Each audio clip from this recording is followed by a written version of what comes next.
Chers internautes, bonjour, bienvenue pour ce 84e Sitrep sur la Syrie en compagnie d'Aïssar Midani. Bonjour Aïssar. Bonjour Raphaël et bonjour à tous les internautes qui nous suivent. Bonjour à tout le monde.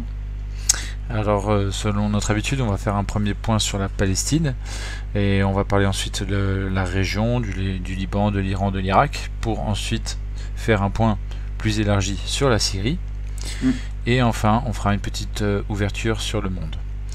On va commencer tout de suite avec la Palestine, avec une actualité malheureusement brûlante, c'est l'annexion de la Cisjordanie, puisqu'il y a une annonce qui devrait être faite demain par le gouvernement israélien, suite au plan américain, entre guillemets, pour la paix, le fameux deal du siècle. Donc il y aurait l'annexion de plus d'un tiers de la Cisjordanie. Est-ce que tu peux commenter ce fait ? Alors, d'abord, en fait, il est important de voir que ça, c'est ce que Trump avait dit, que Israël pourrait annexer la Cisjordanie, le Rour de la Palestine, et puis le Golan, et puis quoi encore, comme si il décrétait tout ce qu'il pouvait pour aider Netanyahou dans ces élections qui étaient très tergiversées et où il pouvait ne pas, qui l'ont aidé en fin de compte à être élu. En fait, il est important de voir que ces annexions sont complètement illégales, elles sont complètement contraires à toutes les lois internationales. C'est un pays qui est occupé par Israël, qui est occupé militairement. Ils n'ont absolument aucun droit à annexer complètement le pays. Et donc, c'est un pays sous occupation qui doit être respecté, dont les ressources doivent être respectées, dont la population doit être respectée et protégée médicalement. Or, aussi, à l'ombre du Corona, Israël non seulement ne respecte pas, mais comme on l'avait vu dans les précédents Sitrep, que les Israéliens continuent au contraire les agressions, les destructions de maisons, les arrestations arbitraires, les tortures dans les prisons, les tortures de différentes sortes, dont aussi des tortures d'interdiction de médication en fait pour les prisonniers malades ou qui ont besoin de quelque chose. Et à l'ombre du Corona, ils ont tout fait pour que le Corona soit au contraire diffusé plutôt dans les prisons et dans la population palestinienne. Donc tout ça, ce sont des crimes contre l'humanité, des crimes importants qui ont été dénoncés d'ailleurs aussi dénoncés, voire désapprouvés plus ou moins mollement aussi, y compris par les pays de l'Union européenne et par le secrétaire général de l'ONU, mais par contre ont été dénoncés de manière plus virulente par Michelle Bachelet, qui est secrétaire général je ne sais pas d'une instance de l'ONU aussi. Vous m'excusez, je ne me rappelle plus de quelle instance, mais en tout cas, le secrétaire de l'ONU, Guterres, avait dit que c'était contraire aux lois internationales et que Israël n'avait pas intérêt à le faire, etc. Et alors, c'est sûr qu'il y a des pays comme l'Arabie Saoudite et certains pays dits arabes, mais qui sont des pays du Golfe, qui sont plutôt qui approuvent, mais ou quand ils n'approuvent pas, ils se taisent sur ces agissements israéliens. Alors, je voudrais dire quand même que la Cour pénale internationale a aussi prononcé un certain nombre pas des jugements, mais en fait de déclarations par rapport à ces agissements israéliens, ce qui a fait que Trump est allé jusqu'à mettre des personnalités et des conseillers de la Cour pénale internationale sous sanction. Alors, voilà. Ça donne un peu une idée de l'ampleur de ce qui se passe et des liens qui se passent entre les différentes actions qui sont menées par les Américains et les Israéliens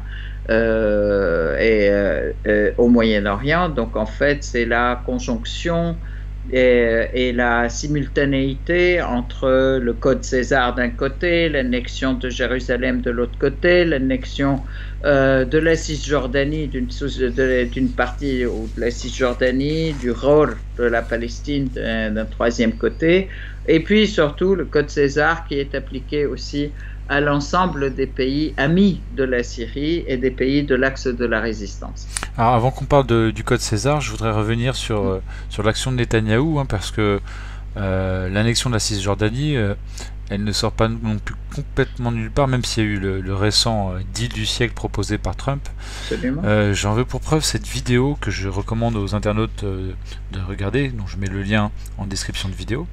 C'est une vidéo où Netanyahou avoue à des colons israéliens, donc c'est une vidéo qui date de 2001, il avoue qu'il a roulé tout le monde dans la farine avec les accords d'Oslo, donc Bill Clinton, Yasser Arafat, l'ONU, etc. Et il explique en gros que il a dit non, mais je signerai pas, je signerai que si c'est Israël et uniquement Israël qui définit quelles sont les zones A, les zones B, les zones C. Bon, c'est un petit peu complexe, mais il faut regarder en détail ce que sont les accords d'Oslo.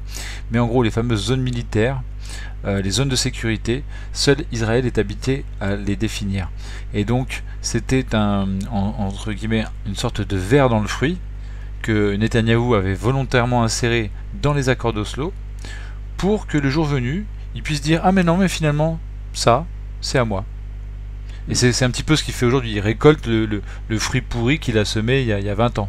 C'est-à-dire, c'était un piège dans la négociation qu'il a tendu à ses interlocuteurs. Et aujourd'hui, on en voit le résultat. C'est pas dit que le monde va accepter, l'Union européenne, etc. Mais bon, on voit pas bien ce qu'ils vont faire pour autant. Israël va encore faire la politique du fait accompli. Merci Raphaël d'avoir parlé de ça, d'Oslo. Mais en fait, Oslo n'est pas un fait isolé. L'ensemble des mesures et des actions pour annexer la Palestine ils ont commencé très tôt, en fait, au siècle dernier. Ça a commencé par la promesse Balfour, en fait, en 1916, en 1917, qui est de la création, la promesse pour la création d'un foyer national juif en Palestine. Et puis ça a continué avec la domination britannique sur la Palestine, par le fait de faire venir aussi beaucoup de juifs, et puis surtout par la guerre qui a été menée par les organisations terroristes Irgun, Stern, Haganah, et les massacres qu'ils ont commis contre les Palestiniens, qui ont provoqué aussi un exode, mais un exode par la peur, en fait, parce que les gens ont été complètement massacrés, tués, exterminés, en fait, donc qui sont partis, et qui a continué aussi par une proposition de partage en 1947, qui a été refusée aussi par l'ensemble des pays arabes, mais qui a été de fait appuyée par les Britanniques, les Français et les grands colonialistes de l'époque, et puis qui a continué par la création en 1948 donc de l'État d'Israël. Donc aussitôt que l'ONU a été réalisée après la dissolution de la Société des Nations à la Deuxième Guerre mondiale, et puis donc tout le soutien qui a été apporté par les pays de l'OTAN, par les pays occidentaux à cet État qui a usurpé en fait les terres palestiniennes et le pays des Palestiniens, et qui a commencé à grignoter morceau par morceau par morceau. Donc ça a été la guerre de 67 dans laquelle il a grignoté une très grande partie de la Palestine, de la Syrie et de l'Égypte, Donc en fait, par des actions militaires comme ça, alors que c'est illégal. Le seul pays, je voudrais rappeler quand même, dans le monde entier qui n'a pas de frontières sur la carte, c'est cet État fantoche d'Israël qui prétend toujours à avoir des frontières qui s'étalent du Nil à l'Euphrate et entre les deux fleuves, et dont ils ne se cachent pas, puisque c'est les deux lignes bleues de leur drapeau. Donc ça, c'est effectivement, ça montre les objectifs de cet État d'Israël qui était soutenu au départ donc par les Britanniques et les Français, mais aussi par les Allemands, et puis maintenant par les États-Unis, qui ont pris la relève et qui continuent d'ailleurs, tous les pays européens continuent à soutenir Israël. On en sait quelque chose puisque tu parlais aussi de l'interdiction de la chaîne de Dieudonné. C'est le terrorisme sioniste au niveau des médias. Et c'est au niveau, on sait quand même qu'aujourd'hui, critiquer Israël, ça veut dire qu'on est passible d'une peine d'être antisémite, et qui est une incrimination dans les tribunaux européens, je dirais, français, anglais, et même aux États-Unis. Donc en fait, c'est un terrorisme intellectuel qui est pratiqué aussi contre toute voix qui dénonce cette illégalité et cette violation de tous les droits qui est opérée par l'État d'Israël, en toute impunité d'ailleurs aussi, et en toute complicité du monde occidental contre le peuple palestinien, dont les terres ont été, non seulement les terres ont été usurpées, qui aujourd'hui se voit détruire ses maisons, détruire ses récoltes, arracher des cultures, etc. Et donc tout ça en toute impunité. Personne ne peut le dire. D'ailleurs, ça va tout à fait dans le sens de ce que tu disais, de cette de toute manière, c'est eux qui font la loi et que de toute façon, ils n'en ont rien à faire de la loi internationale et de tout ça. Ils n'ont jamais voulu faire la paix et leur manière de négocier, ce n'est que fourberie et tromperie et duperie. Exactement. Et puis ils ne respectent absolument rien de la loi internationale. D'ailleurs, c'est même dit dans cette vidéo que tu mets. Voilà. Alors on retourne au Code César. Et donc aux réactions de la résistance par rapport à l'application de ce Code César. Est-ce que tu peux nous en dire un peu plus? Oui, alors moi je voudrais parler en fait aussi, puisqu'on part de cette action en Israël, en Palestine occupée, des actions qui sont menées aussi contre la population du Golan pour l'intégration, sous prétexte de mettre des éoliennes sur le Golan syrien. Ils sont en train aussi de s'approprier les terres des habitants du Golan syrien.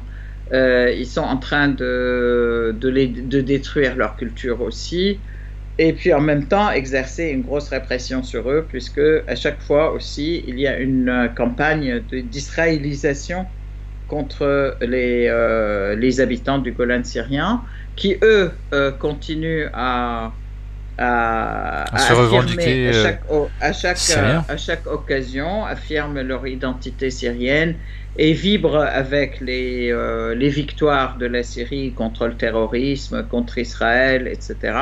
Et comme en plus le 26 juin ça a été le 46e le 46e anniversaire de la victoire de la Syrie pour la récupération de Konetra, la ville du Golan, qui est, en fait, Konetra, c'est la capitale du Golan, en fait, si on peut parler en termes de gouvernorat, hein, c'est la ville centrale du Golan.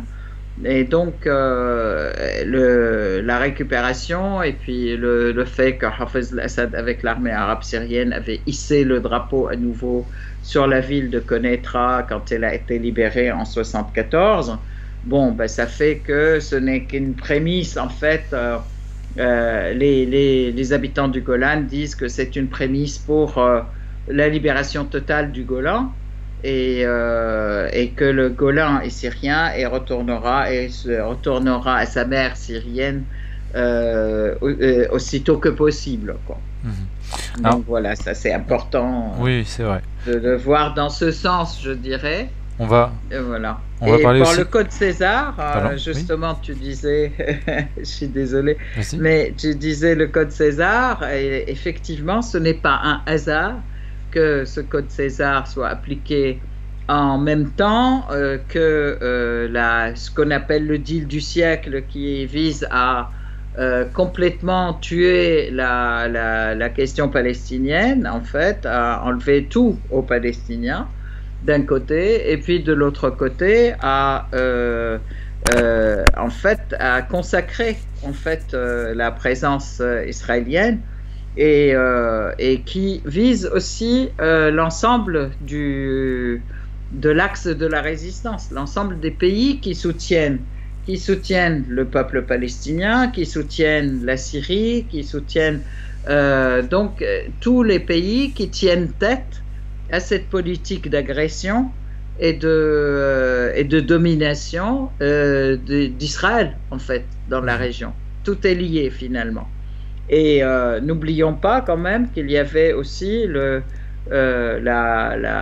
comment dire, le fait que ça a été aussi, il n'y a pas que la Cisjordanie, mais aussi la Jérusalem qui a été soi-disant donnée par Trump aux Israéliens, qui a fait donc l'ambassade américaine à Jérusalem.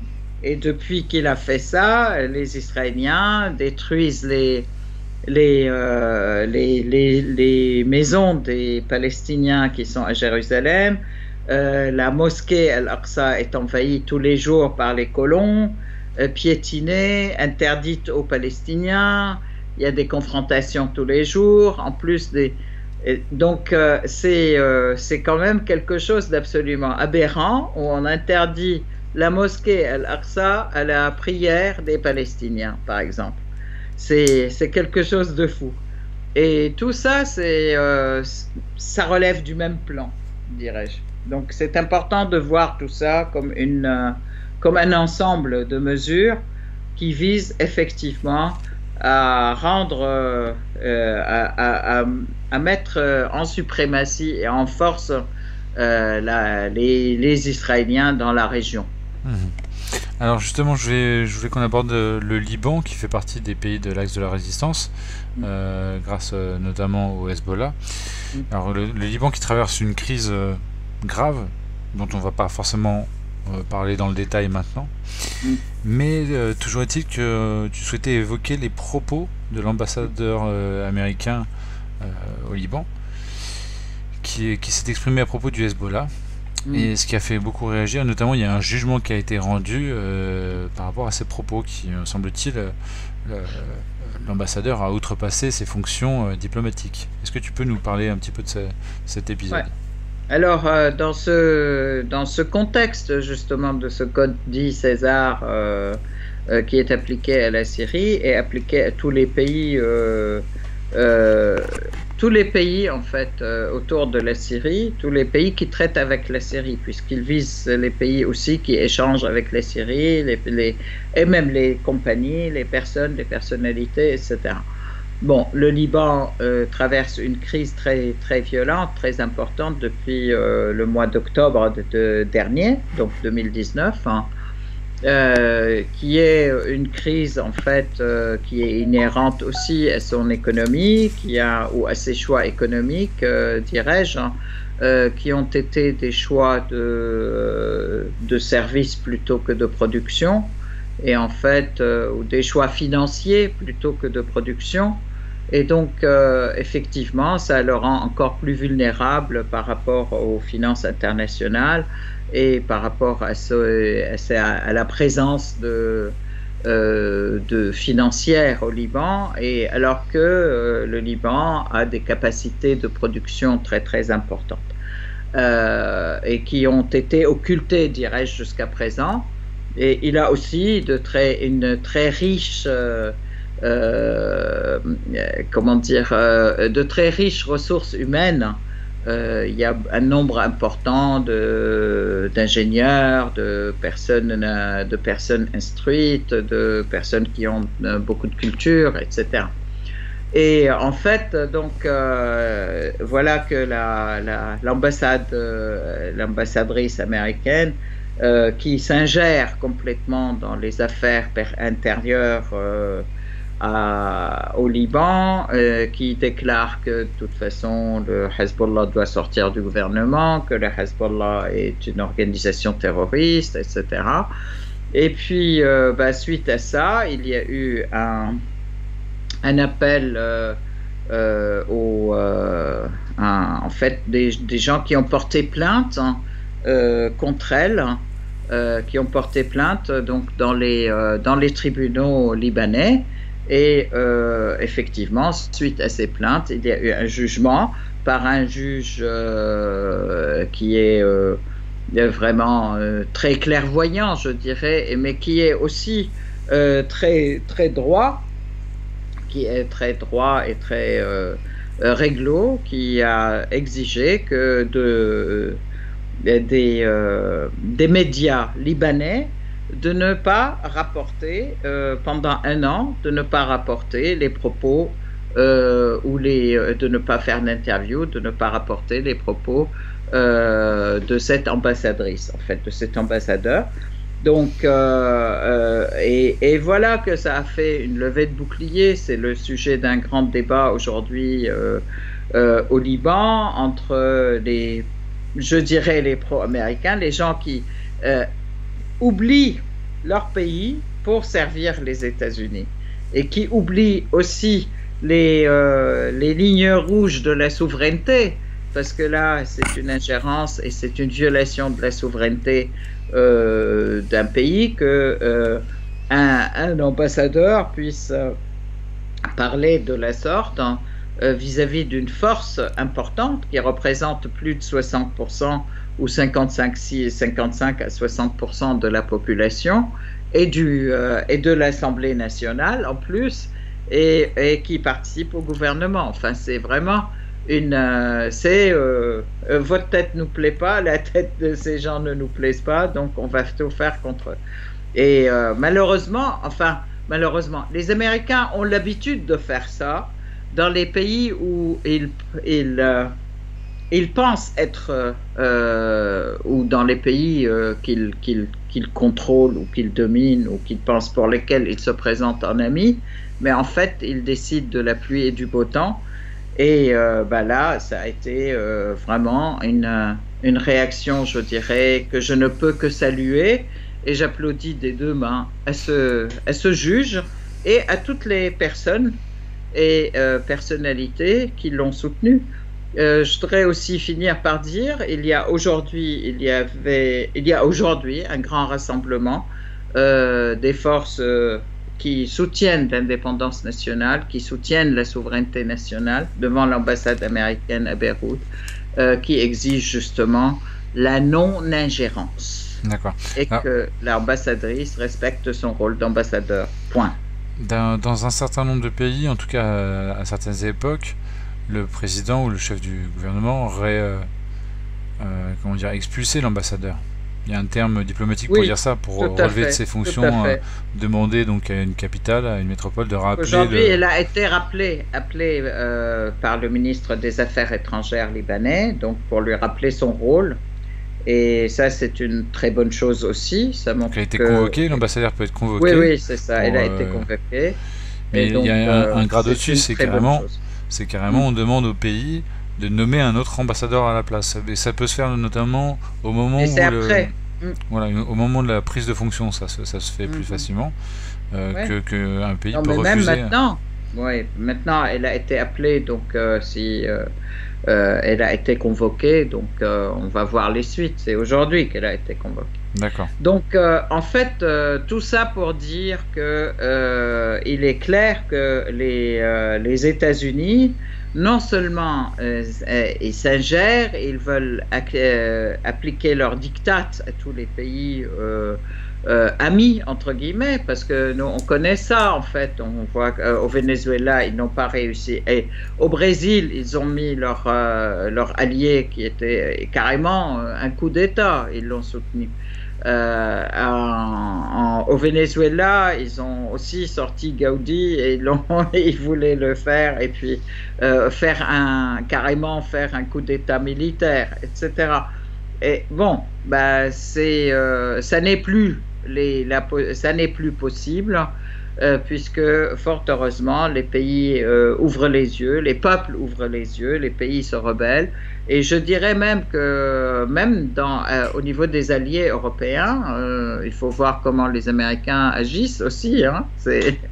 Alors, on va parler maintenant de la violation de l'espace aérien du Liban par Israël le 18 juin dernier. Est-ce que tu peux nous en parler, s'il te plaît? Oui, en fait, je rappelle quand même que au début juin, il y a eu des attaques israéliennes contre la Syrie. On en avait parlé dans le Sitrep 83. Et puis, bon, suite donc à ça, qui ont eu lieu pratiquement le 10 juin. Et puis, donc, le 16 juin, il y a plusieurs tours. Plusieurs violations de l'espace aérien libanais qui ont eu lieu, des avions qui rentrent, qui font le tour sur le sud, qui font un tour, qui reviennent sur différentes villes, etc. Bon, ça c'est juste un constat qu'il est important de faire, c'est que les Israéliens violent assez souvent l'espace aérien libanais. Et que, bon, aussi, les Libanais n'ont pas le moyen de se défendre et de s'attaquer à ces violations, étant donné que le Liban est interdit, entre guillemets, par les Américains d'avoir une armée équipée, des équipements importants qui lui permettent de se défendre et puis d'attaquer ceux qui l'attaquent, en fait. Voilà. Donc, notamment, pas de force aérienne. Voilà. Ok. Voilà, ça c'est important à voir. Et puis, donc, on va parler maintenant. On passe à la Syrie, oui, si tu veux. Juste avant, il y avait quand même la Libye qui avait attiré ton attention, avec notamment la présence importante de la Turquie militairement, donc qui soutient le gouvernorat de Tripoli, si j'ai bien compris, alors que la plupart des autres pays soutiennent le général Haftar, notamment la Russie, notamment la France, notamment l'Égypte. Le général Haftar qui a des troupes régulières, contrairement au gouvernement de Tripoli, quoi. C'est-à-dire des troupes régulières, c'est des soldats qui sont payés et qui font pas n'importe quoi. En gros, hein, je résume un peu la situation.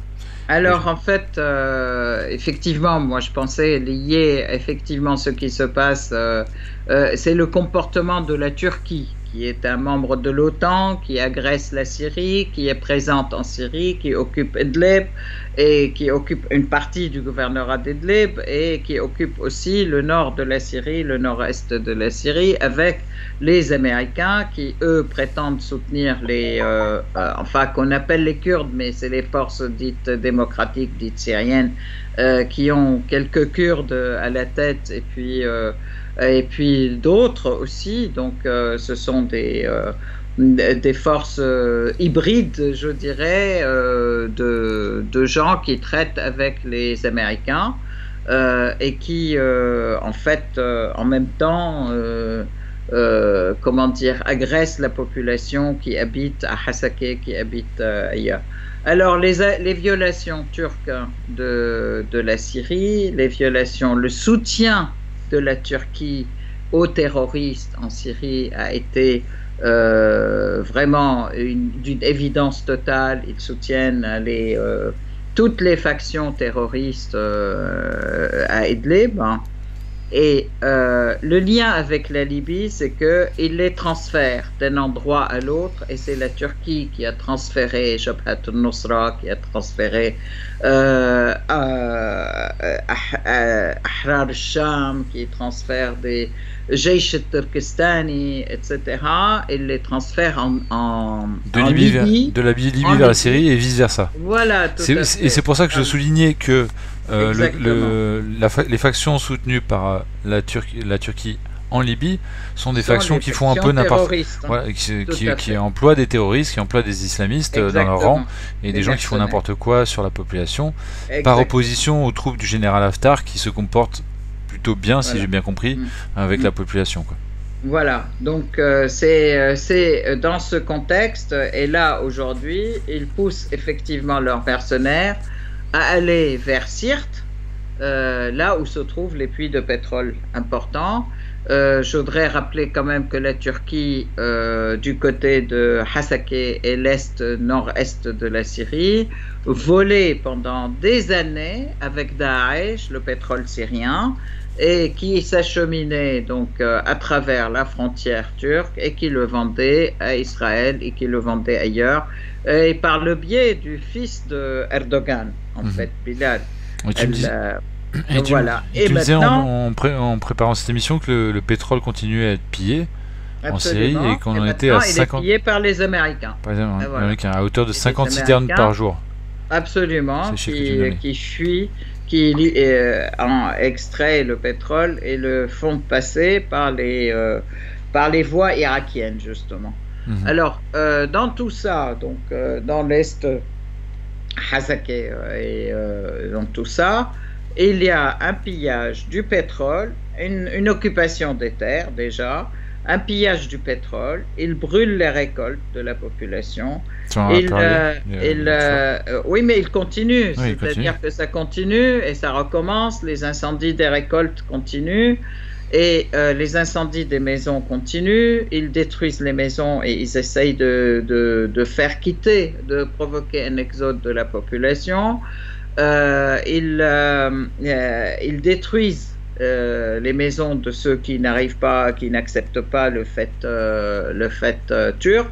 Bon, mais aussi ils ont occupé ils ont coupé l'eau de Hasakeh pendant à plusieurs reprises. Ils coupent l'eau à Hasakeh sur 1 million de personnes, en fait, à l'ombre du Corona, et par un été qui est assez chaud là commence. Ouais, là, ce sont pas les Turcs, là ce sont les FDS qui ont coupé l'eau à Hasakeh, apparemment. Oui, les FDS qui sont soutenus par les Américains, mais que les Turcs prétendent être contre les FDS, mais qui traitent avec eux par Américains interposés. Enfin, comment dire, ce sont vraiment un partage de rôle, je dirais. D'accord. Un peu comme Al-Qaïda. FDS a occupé le ministère, la compagnie d'électricité, et ils ont viré l'ensemble des fonctionnaires qui y étaient, qui eux, ça fait 3 jours qu'ils font rassemblement devant les bâtiments de la compagnie d'électricité à Hasakeh, et qui exigent de reprendre leur poste, et qui exigent de Qassad de quitter. Donc, en fait, c'est vrai ce que tu dis, c'est que les Turcs prétendent lutter contre les Kurdes, et puis ils prétendent rentrer en Syrie, dans les terres syriennes, soi-disant, pour chasser les Kurdes. D'ailleurs, ils sont rentrés aussi dans les terres irakiennes. Ça fait 1 semaine qu'ils sont en train de bombarder des villages entiers irakiens, et qu'aujourd'hui un exode de ces villages aussi a commencé, parce qu'ils sont en train de bombarder la population civile. Et quelle a été la réaction diplomatique du gouvernement irakien ? Ah bah bien sûr, ils sont contre, ils exigent qu'ils s'arrêtent, ils exigent que la Turquie reparte, etc.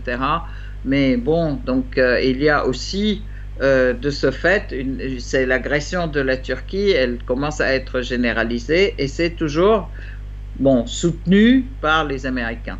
Okay. Donc n'oublions pas que la Turquie est quand même un pays de l'OTAN, et c'est une des grandes armées de l'OTAN, en fait, n'oubliez pas. Oui. N'oublions pas. Et c'est Voilà. un des biais par lequel les États-Unis, effectivement, sèment la zizanie au Moyen-Orient. Tout Alors, on à a fait. parlé du vol du pétrole, on a parlé du vol de récolte, on a parlé de l'occupation de. Enfin, comment dire, du Mhm. sabotage de l'eau, de l'électricité.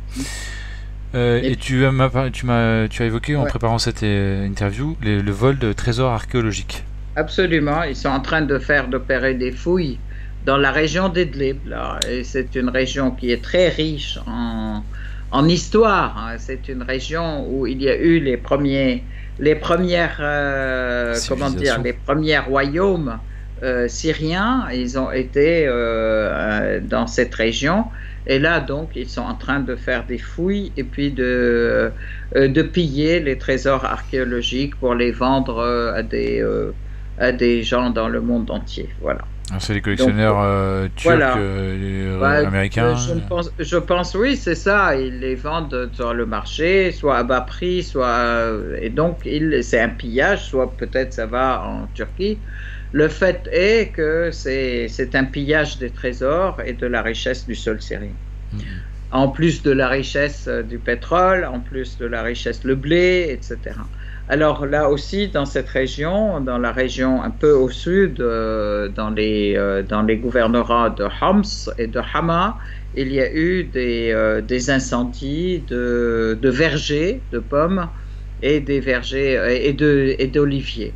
Alors là aussi, je rappelle quand même que il y a un an, en fait, lorsque les Turcs sont rentrés, ils ont arraché des centaines d'oliviers qui ont des centaines d'années, donc dans la région de Afrin aussi. L'objectif, en fait, on voit que à l'ombre de César, le Corona, etc., l'objectif, c'est affamer la population syrienne, c'est lui enlever tout moyen de subsistance, de résistance. Et ça, c'est une politique américaine et turque et de l'OTAN, de l'ensemble des pays de l'OTAN, qui est de mettre à genoux le peuple syrien pour modifier et pour changer la politique de l'État syrien, pour lui voler la souveraineté de ses décisions, l'indépendance de sa politique, et donc pour l'obliger oui, l'obliger à se soumettre au diktat politique américain, qui est la reconnaissance d'Israël, qui est aussi comment dire, s'auto-lapider, entre guillemets, dans le sens où complètement,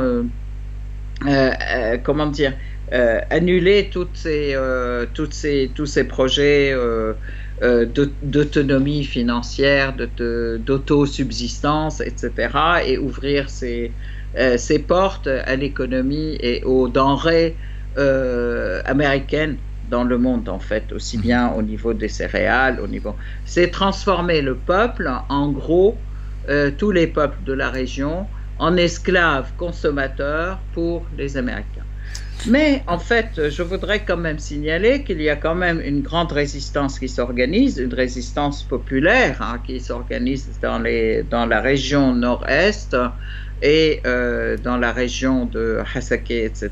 Et puis, la population s'organise. Et donc, là où elle se rebelle et elle s'organise, bon, ben, elle se trouve soutenue par l'armée syrienne, par l'armée arabe syrienne. Ok. Mais là, c'est de plus en plus présent, l'opposition populaire à la présence américaine d'une part et à la présence turque d'autre part. Ok, très bien. Alors, tu me disais en préparant cette émission que bon, ben, face à cet embargo massif des Américains, Mm. face au sabotage de plus en plus important qui se déroule en Syrie même, Mm. et il y avait quand même donc 74 chaînes nouvelles de production qui ont été récemment remises en état. Enfin, Tout des à fait. anciennes chaînes qui ont été remises en état de fonctionner, En fonctionnement. qui sont destinées essentiellement aux besoins primaires donc de la population. Tout à fait.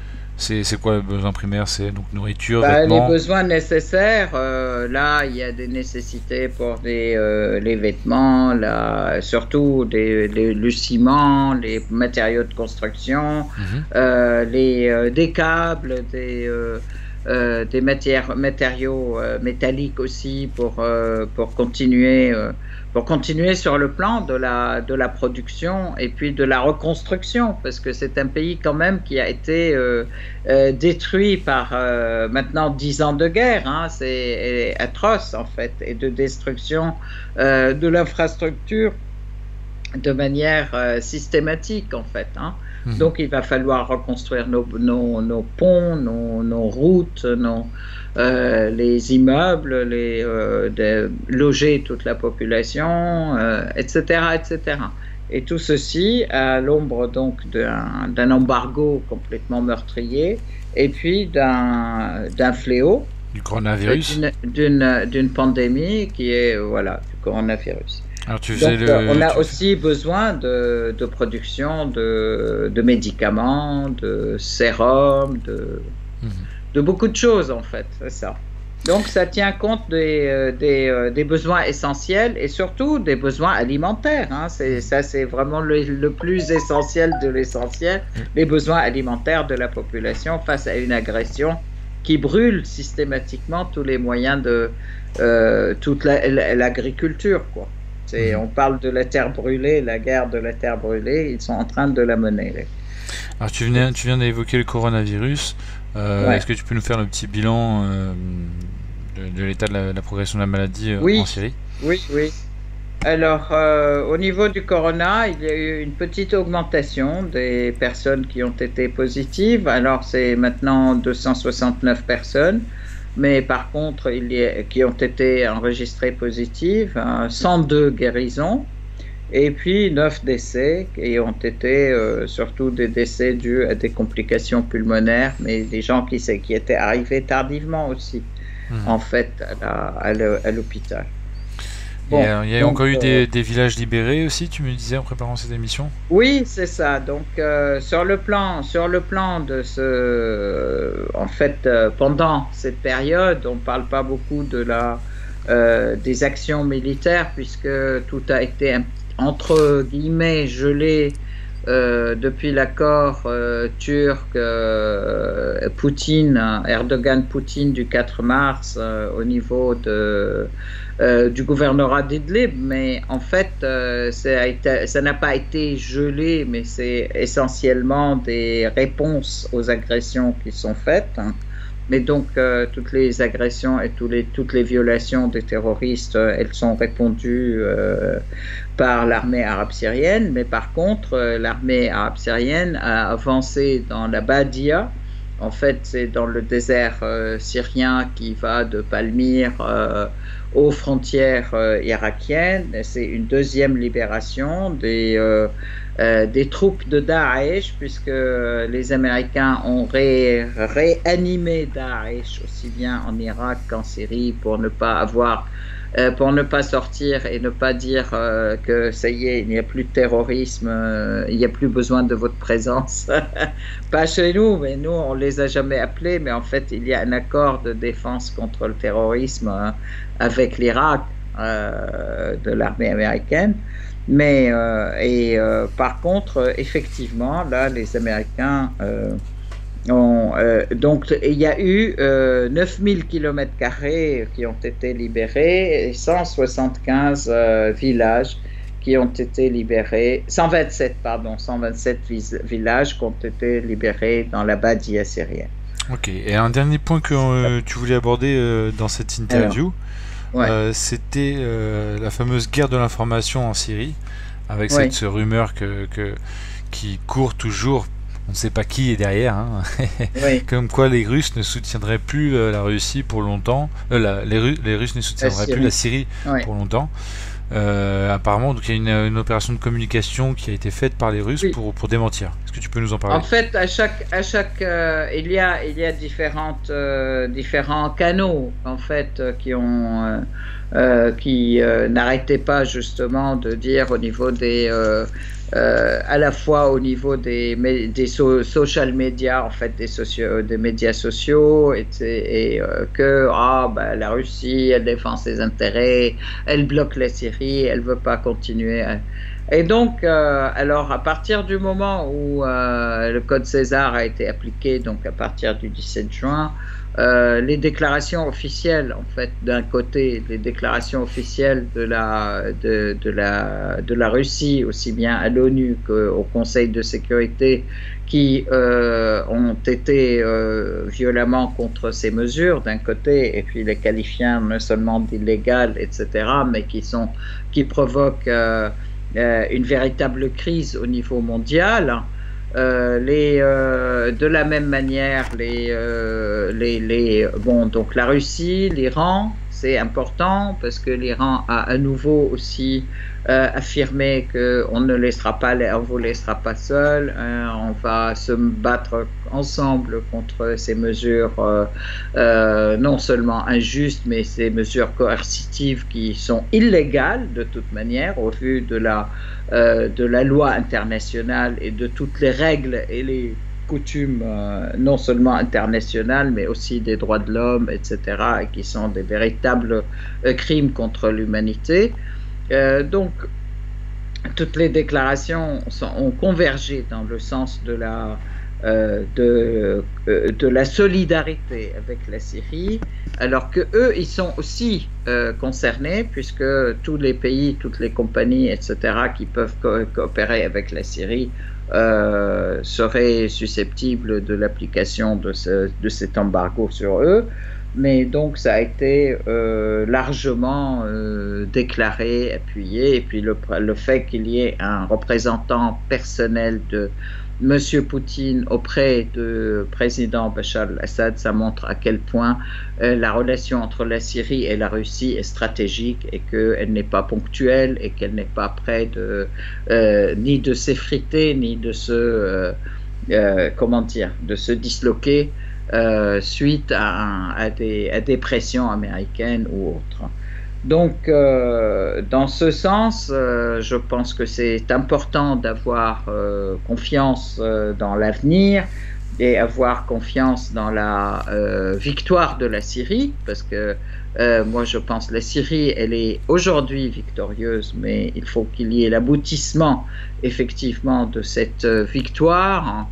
Ça sera le cas lorsque Idlib et Al Jazira sourie seront libérés, mais aussi le Golan syriens qui seront libérés. Et là-dessus, on ne peut qu'affirmer que le front de la résistance continue à se cimenter davantage. Plus les pressions sont importantes, plus le ciment est important. Et que, à ce titre aussi, d'ailleurs, je voudrais dire quelque chose, en fait, parce qu'on a parlé une fois de ce feuilleton à la télé qui reprenait l'histoire de ce grand patriarche militant anti-sioniste et anti-occupation, le patriarche Cappucci.